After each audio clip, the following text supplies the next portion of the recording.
साँचो म निकै नर्भस थिएँ, धेरै डराएको थिएँ र अझै पनि डराउँछु।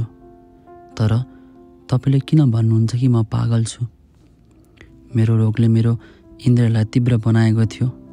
त्यो नष्ट भएको छैन अथवा कमजोर भएको छैन। सबैभन्दा बढी मेरो श्रवण शक्ति तीव्र थियो। मैले आकाश र पृथ्वीका सबै कुरा सुने। मैले नरकका थुप्रै कुरा पनि सुने। त्यसभए म कसरी पागल भएँ? ध्यान दिनुहोस् र हेर्नुहोस्, म कति स्वस्थ र शान्तिपूर्वक तपाईँलाई सम्पूर्ण कथा सुनाउँछु।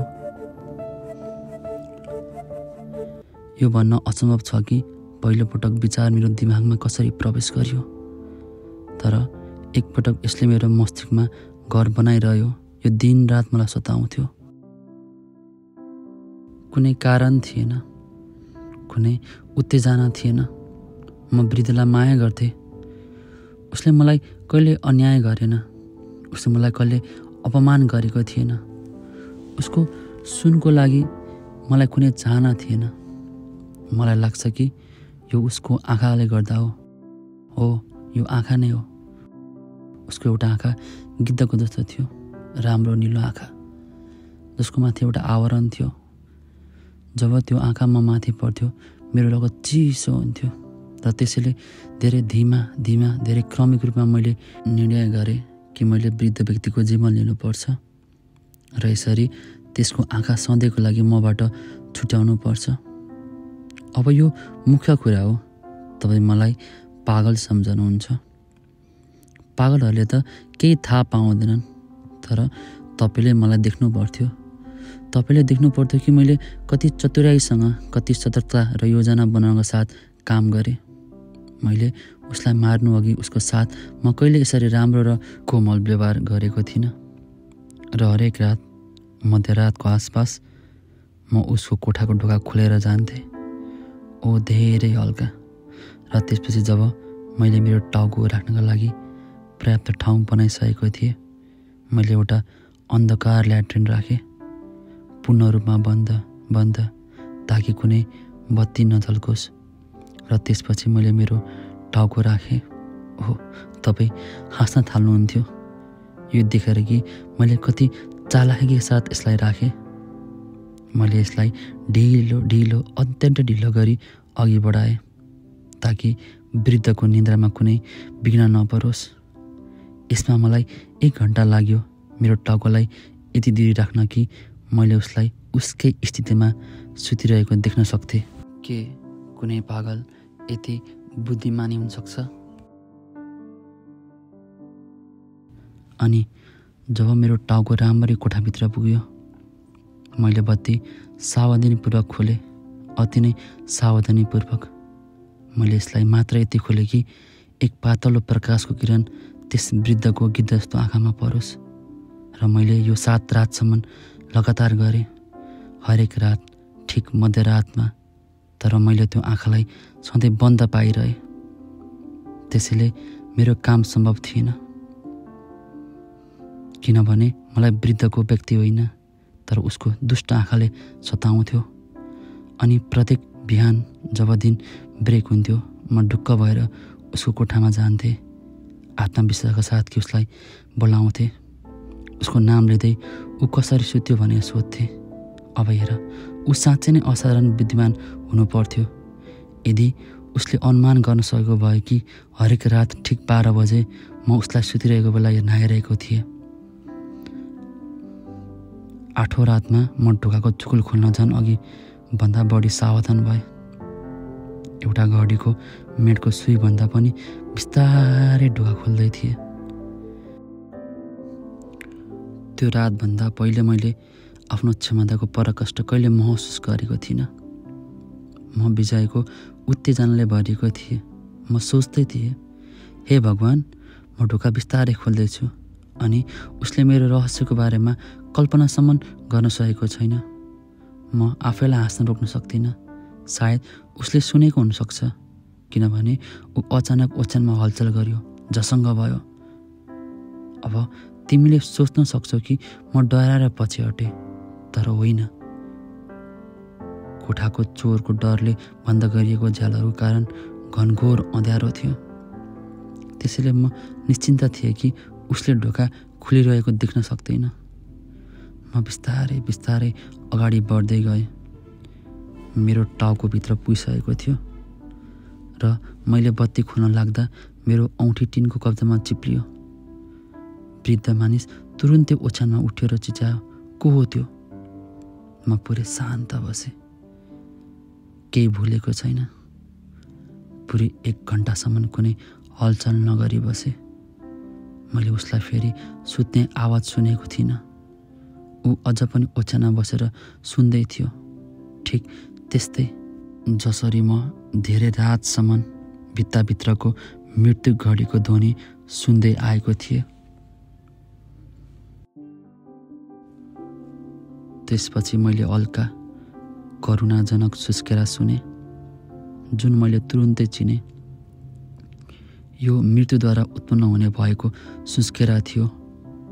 यो पीडाको आवाज थिएन, न त दुःखको। ओहो होइन, यो त एकदम दबिएको आत्माको भित्र भागबाट निस्किएको भएको आवाज थियो, जुन अत्यधिक त्रासको कारण उत्पन्न हुन्छ। म त्यो आवाज राम्रोसँग चिन्दछु। धेरै रात जब सारा संसार निदाइरहेको हुन्थ्यो, म पनि त्यही आवाज निकाल्दै त्रासमा कम्पित हुन्थेँ। म जान्दछु वृद्धले पनि उस्तै महसुस गरिरहेको थियो। म उसलाई दया गरिरहेको थिएँ, तर मेरो भित्री मन हाँसिरहेको थियो। म बुझ्दै थिएँ कि ऊ सुत्न नसकी बसेको थियो। उसको डर निरन्तर बढिरहेको थियो। उसले आफैलाई शान्त पार्न खोजिरहेको थियो। यो त केवल चिम्नीमा हावा चलिरहेको हो, वा यो कुनै मुसा मात्रै हुनुपर्छ जसलाई भुइँ काटेर गएको, वा सायद कुनै झिँगाले एकपटक मात्र आवाज निकाल्यो हो। ऊ आफैलाई सम्झराएको थियो। तर ती सब व्यर्थ थिए, व्यर्थ मात्रै। किनभने मृत्यु उसलाई बिस्तारै नजिकिँदै थियो र मृत्युको कालो छायाले उसलाई पहिले नै घेरेको थियो। यो त्यही अदृश्य छायाको प्रभाव थियो जसले उसलाई स्पष्ट केही नदेख्दा र केही नसुन्दा पनि मेरो उपस्थितिको अनुभव गरायो। मैले धेरै बेर पर्खेँ धैर्य साथ, तर पनि उसले सुत्ने आवाज गरिरहेको थिएन। त्यसैले मैले बत्तीको झ्याल अन्त्यन्तै बिस्तारो खोल्ने निर्णय गरेँ। ओहो, तिमी कल्पना पनि गर्न सक्दैनौ म कति सावधानीपूर्वक अघि बढ्दै थिएँ र अन्तत एकदम सानो किरण माकुराको जाल जस्तो पातलो त्यो सानो जालबाट निस्कियो र ठ्याक्कै गिद्ध जस्तो आँखामा पर्यो। आँखा खुल्लै थियो, पुरै खुल्ला। र जब मैले त्यसलाई हेरेँ, म क्रोधित भएँ।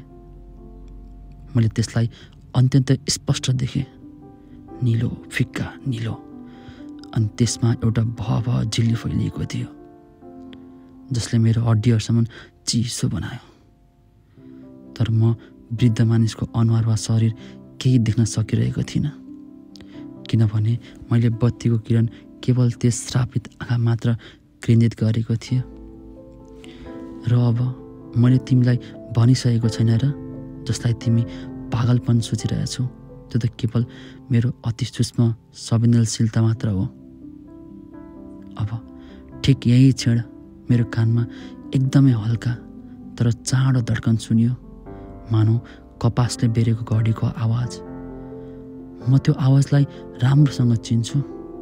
त्यो वृद्ध मानिसको मुटुको धड्कन थियो। त्यो आवाजले मलाई झनै क्रोधित बनायो, ठिक सैनिकलाई युद्धको ड्रमले उकासे जस्तै। तर पनि मैले आफूलाई रोकेँ। म पुरै स्थिर बसेँ। मैले साथ समेत रोकेँ। मैले बत्ती अचल राखेँ। मेरा हात काँपिरहेको थियो कि भनेर साँचे, तर त्यो धड्कनको भयानक लय झन् बढ्दै गयो। चाँडो झन् चाँडो, ठुलो झन् ठुलो। वृद्ध मानिसको त्रास चरम अवस्थामा पुगेको हुनुपर्छ। त्यो अझै बढ्दै गयो, झन् ठुलो झन् ठुलो। तिमी बुझ्यौ, म एकदम संवेदनशील छु, निर्वश छु। र अब जब रातको मृत्यु जस्तो शान्ति छाएको थियो, त्यो भयानक घरमा यस्तो अनौठो आवाजले मलाई अकल्पनीय त्रासले भरियो। तर म अझै केही समय शान्त बसेँ। तर त्यो धड्कन झन् ठुलो भयो, झन् ठुलो। मलाई लाग्यो वृद्धको मुटु फुट्नेवाला छ। अनि नयाँ त्रासले मलाई समात्यो। छिमेकीहरूले सुन्छन्। वृद्धको अन्तिम घडी आइपुगेको थियो। एक ठुलो चिच्याहाटसहित मैले बत्तीको झ्याल पुरा खोलेँ र कोठामा आम फालेँ। ऊ एकपटक मात्रै चिच्यायो, एकपटक मात्र। म तुरुन्तै उसलाई ओछ्यानबाट तानेर भुइँमा लडाएँ अनि भारी खाट उसको शरीरमाथि फ्याँकिदिएँ। त्यसपछि म मुस्कुराएँ किनकि मेरो काम लगभग सकिएको थियो। तर केही मिनटसम्म पनि त्यो मुटुको धड्कन जारी नै रह्यो, दबियो, तर अझै सुनिएन। यसले मलाई सताएन किनभने त्यो भित्ताबाट बाहिर सुनेकै छैन भन्ने मलाई थाहा थियो। अन्ततः त्यो धड्कन रोकियो। वृद्ध मरेको थियो। मैले खाट हटाएँ र शव जाँचेँ। हो, ऊ पत्थर झैँ मरेको थियो। मैले उसको छातीमा हात राखेँ। केही मिनटसम्म त्यहीँ राखेँ। कुनै धड्कन थिएन। ऊ पूर्णतः मृत्यु थियो। अब त्यो आँखाले मलाई कहिले सताउने थिएन। यदि अझै पनि तिमीले मलाई पागल ठान्छौ भने मैले सब लुकाउन अपनाएका बुद्धिमानी उपायहरू वर्णन गरेपछि तिमी अब त्यसो सोच्ने छैनौ। रात बित्दै गयो तर म शान्तिपूर्वक तर हतारमा काम गरिरहेँ। सबैभन्दा पहिले मैले लासका अङ्गहरू अलग गरेँ। मैले टाउको, हात र खुट्टा काटेँ। त्यसपछि मैले कोठाको फर्सबाट 3वटा काठ उखालेर शव त्यहाँ राखेँ। मैले काठहरू पुनः पहिलेको अवस्थामा यसरी मिलाएँ, यसरी चालाखीपूर्वक जमाएँ कि कुनै पनि मानव आँखाले यहाँसम्म कि उसको आँखा पनि कुनै गडबडी पत्ता लगाउन सक्दैन थियो। त्यहाँ कुनै दाग थिएन, कुनै रगतको दाग थिएन। मैले त्यसको लागि पहिले नै सतर्कता अपनाइसकेको थिएँ।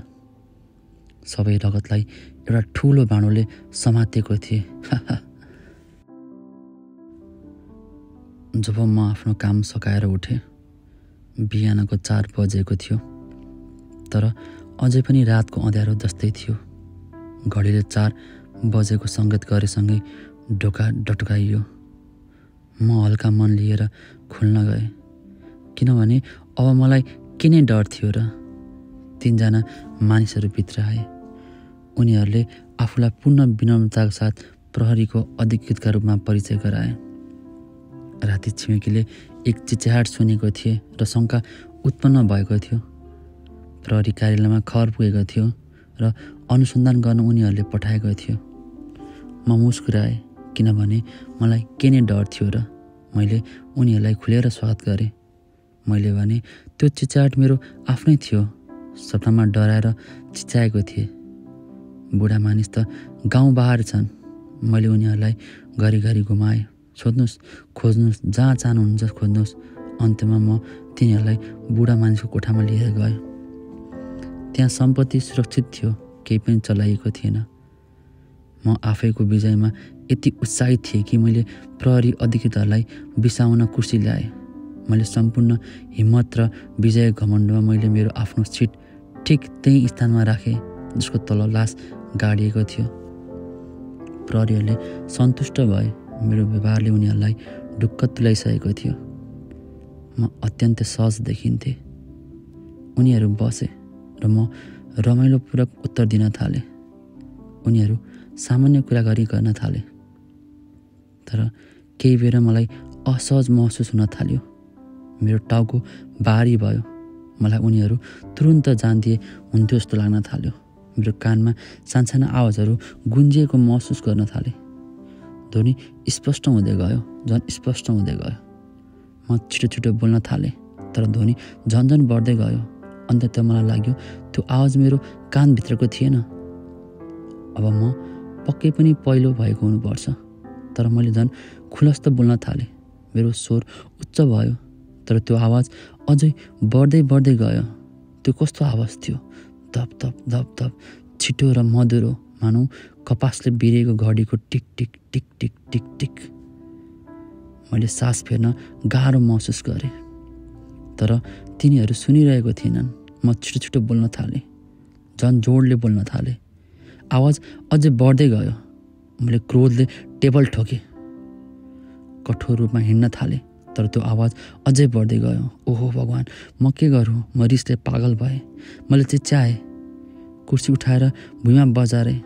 तर त्यो आवाज अझै बढ्दै गयो।